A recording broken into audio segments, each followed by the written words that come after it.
also enjoying the beauty of the nature in very unique way. Fine. So very first he goes to the Great Himalayan National Park. There he finds that the mountains are glittering by the sun rays. And then he goes to the Kerala. There he finds or there he observes the sunset.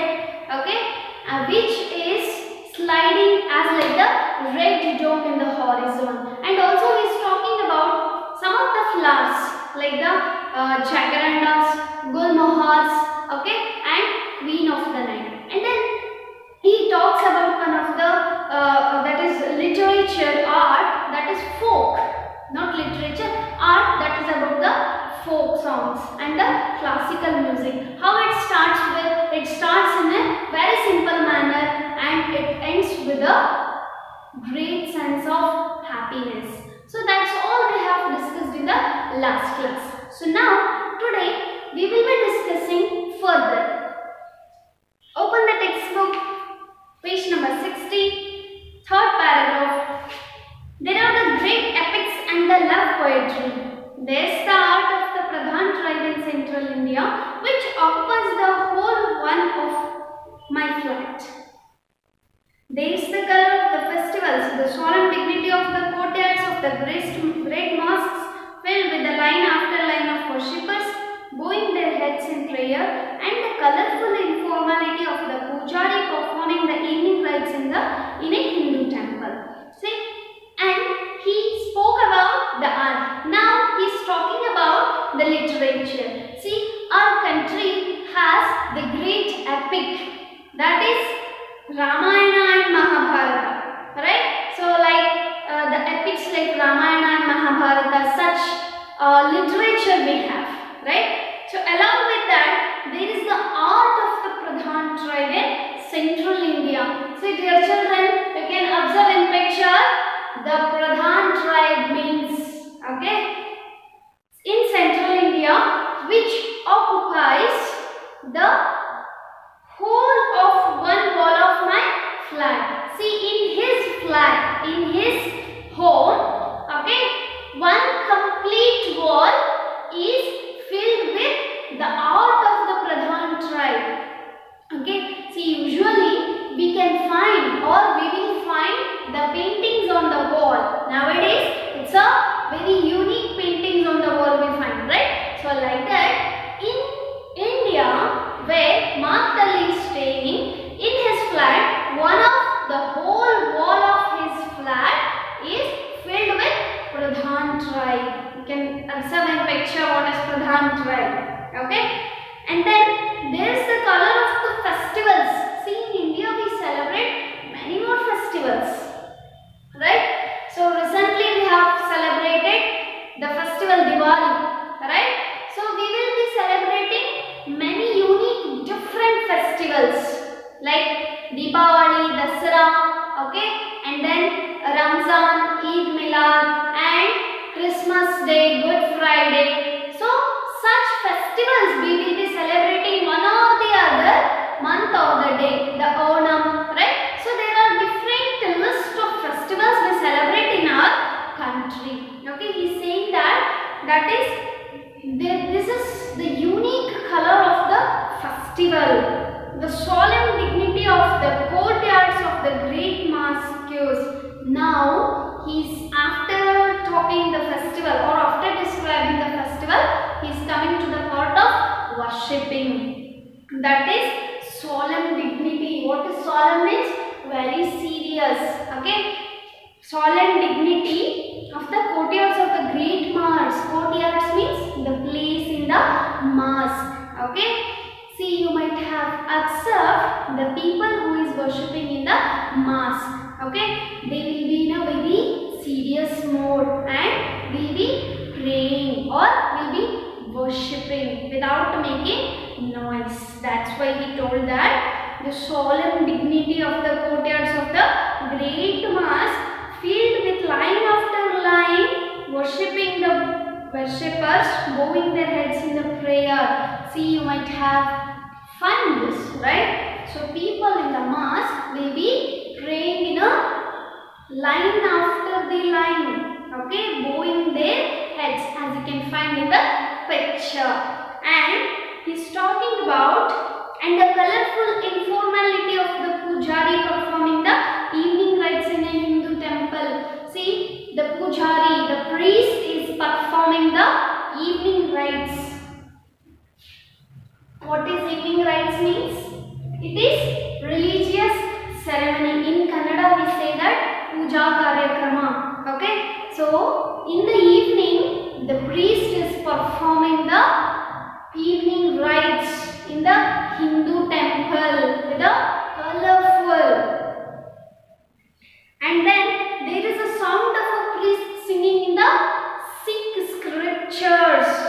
Okay, carrying across the water of the sacred tank in the golden temple stands. See, the Sikh people, okay, they will be worshipping by singing. Okay, so they will be singing the scriptures, Sikh scriptures.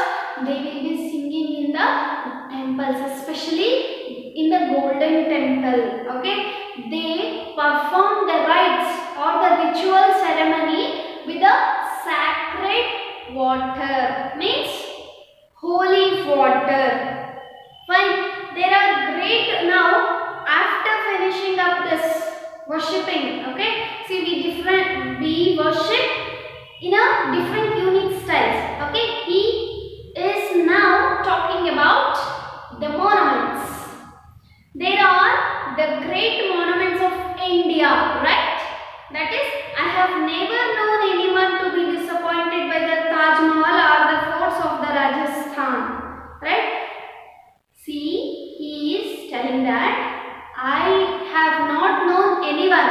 I don't know any of the person who is disappointed by the Taj Mahal or the forts of the Rajasthan. See, whenever you go for the excursion, I mean for the tour, you will feel happy or disappointed. Obviously, you will feel very happy, right? See, he's saying the same thing, that I haven't known anyone who is disappointed by the Taj Mahal or the forts of the Rajasthan, because that beauty is hidden into that Taj Mahal as well, the forts of the Rajasthan. And now he is talking about food. There are the fresh cooked parathas for the breakfast in the open air dhabas or restaurant along the Grand Trunk Road. Okay, now he is talking about there are fresh cooked parathas in Rajasthan. That is, he is talking about fresh cooked parathas. Parathas means a type of the roti which will be having specially by the Rajasthani people. Okay, he is telling that fresh cooked parathas for the breakfast in the open air dhabas or in the restaurant. Okay, wherever in the restaurants or in the open air dhabas, you can find the fresh cooked parathas, which is very delicious in the Grand Trunk Road. Means main road. Okay, so where there will be the main road, obviously the things we are getting better. And there is the delicacy of a vegetarian thali or tray in Gujarat. Okay, he is talking about the vegetarian thali. What is vegetarian thali? Thali means, you can find in the picture. Okay, along with all the food items, okay, which is decorated well with the food, or you can even say that thali means a tray. Okay, in Gujarat we say that it is thali, vegetarian thali. Okay, there is the delicacy. Delicacy means fineness, beautifulness we can find in that food thali. Understood? Yes, very good. So this is all about he spoke. In the third paragraph, he spoke about the epic. He spoke about the worshipping. He spoke about the monuments. He spoke about the food. Okay. Now let us see what is he telling in the next paragraph. Children, then let's go to the next paragraph. All this kept me in India, but they are not whole. It would need a poet to describe what India means to me and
In the same way, Mark Tully is telling that, so it would need a poet to describe what exactly made me to stay in India. But I am no poet, he is saying. I can only say that I am not alone among foreigners in believing there is nowhere like India. Yes, he is saying that I am not only the one of the foreigner, I am not only the one foreigner who is believing that India is a place where we cannot find another India. Means, so he is trying to say that there is no place like in India in the world. And no people like Indians. Okay, there are even no people like Indians in the world. So as well, the Indians are most beautiful. Indians are very good than the other countries. I am perhaps more unusual for a foreigner in that I have been accepted as a part of India. Okay, I am perhaps means maybe unusual. Okay,